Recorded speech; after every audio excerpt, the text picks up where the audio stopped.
Olá, tudo bem? A graça e a paz do Senhor Jesus. Estamos aqui continuando nosso devocional, falando sobre as, as verdades do reino de Deus, Sermão do Monte. E nós já falamos dos humildes de espírito, já falamos dos que choram, falamos dos mansos que herdarão a terra. E hoje, no versículo 6, nós vamos falar sobre os que têm fome e sede de justiça. Mateus capítulo 5, verso 6 diz assim: Bem-aventurado os que têm fome e sede de justiça, porque eles serão fartos. Fome e sede de justiça, porque eles serão fartos. Glória a Deus. Glória a Deus. Você sabe, uma coisa tremenda é você entender essa questão da justiça. A justiça na Bíblia, aqui no Novo Testamento, ela não aponta necessariamente para aquilo que soa muito a palavra justiça para nós. Como exemplo, fez-se justiça, a pessoa fez justiça, eu agora vou descansar, fez justiça. Não, a justiça aqui, ela vai apontar para a obra de Cristo.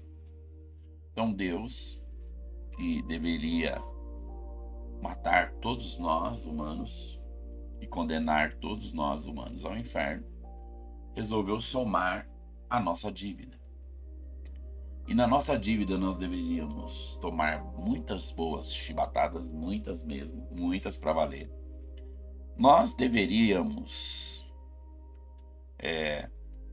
ir para o inferno e automaticamente morrer. E qual foi a obra do Senhor Jesus?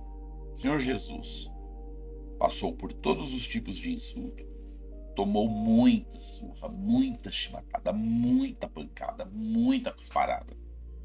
Depois ele morre e ele passa 3 dias na morte.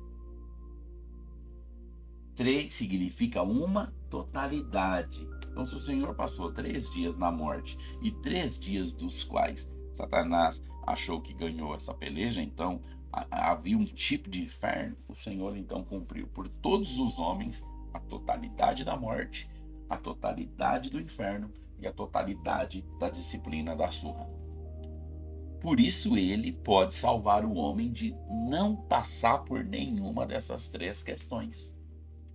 Porque ele pagou.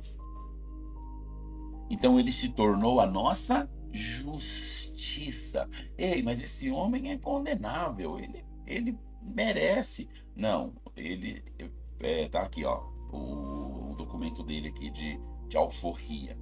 Ele não pode, porque foi pago tudo. Tudo que ele deveria pagar foi pago por ele. Quem pagou? O Senhor Jesus. Então ele foi a nossa justiça. Então aqui está falando que os felizes, né, os bem-aventurados, são os que têm fome e sede de quê? De justiça.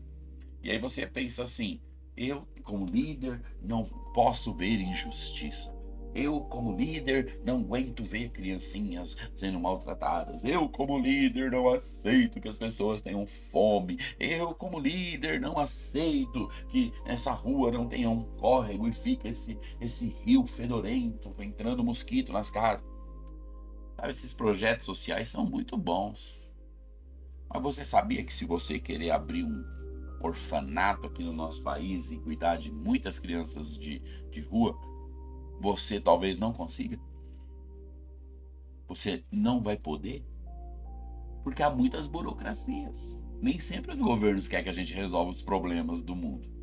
Porque eles vivem de muitos problemas, fingindo que estão ajudando para ganhar a confiança. Aí você vai lá e resolve e você acabou com uma carta na manga de um governo. Então os projetos sociais são maravilhosos. Devemos tê-los. Devemos sempre ter o coração para ajudar. Inclusive o apóstolo Paulo fala que nós temos que ter a primazia com os da fé. Porque tem gente que ele tem um coração maravilhoso para doar para a Cruz Vermelha, para ajudar todo tipo de gente. Amém por isso.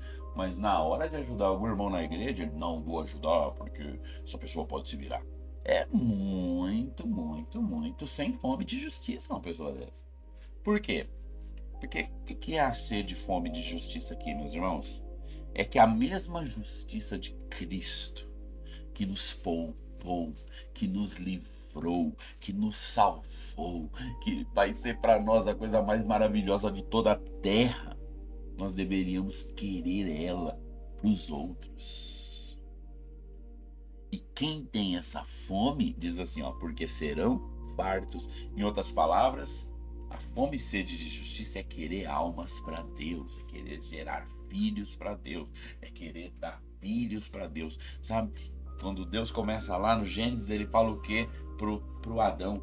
Vão, multipliquem, façam muitos filhos. Por quê? Ele quer filhos.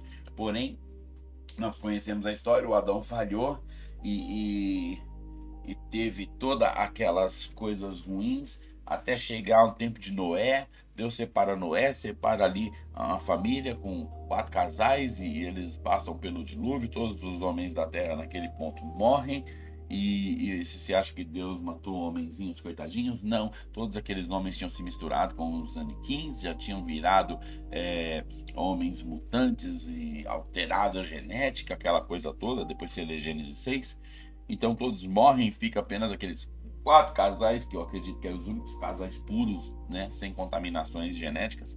E aqueles 4 casais reconstroem a terra. E quando Deus chega e fala o que para Noé, quando Noé desce da arca, Noé, quero filho, Noé, começa aí do zero, pega aí essa mulher, filhos do Noé, pega essas mulheres, filho, porque ele quer filho.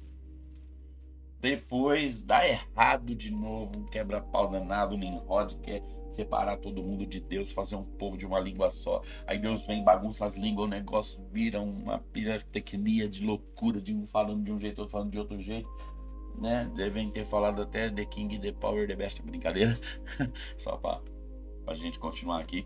Aí o que acontece? Vem Abraão. E Abraão então é chamado por Deus, e Deus vai com Abraão, e Abraão vai com Deus. Deus fala o que para Abraão? Eu quero filho. Vai nascer um filho de você, e nesse filho eu batizarei todos os filhos da terra, todas as famílias da terra serão abençoadas em Abraão.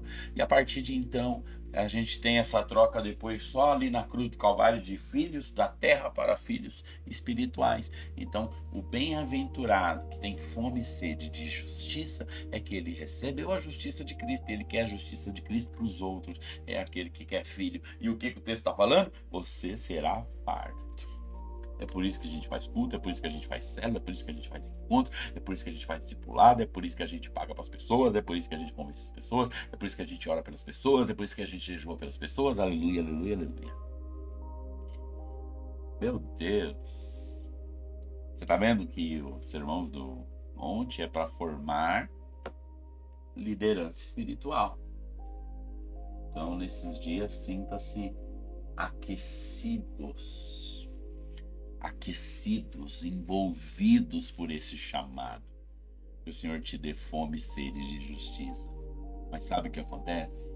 Se você desejar ganhar a alma, sabe o que vai acontecer no final? Você vai ganhar. Porque quem tem essa fome, quem tem essa sede, vai ser farto. Eu quero ser farto. Eu tenho fome de muita justiça. Oh Deus, que nossa igreja possa ir para os 300, possa ir para os 500, possa ter cada vez mais igreja. Uma supervisão de igrejas Rio de Deus, aleluia. E nós seremos fartos. Oh, glória a Deus. Que o Senhor te abençoe, te guarde, te dê muita força.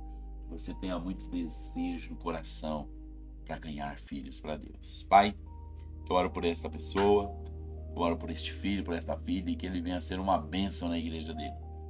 Para gerar filhos, para a glória do Senhor Jesus. Fica na paz e até amanhã.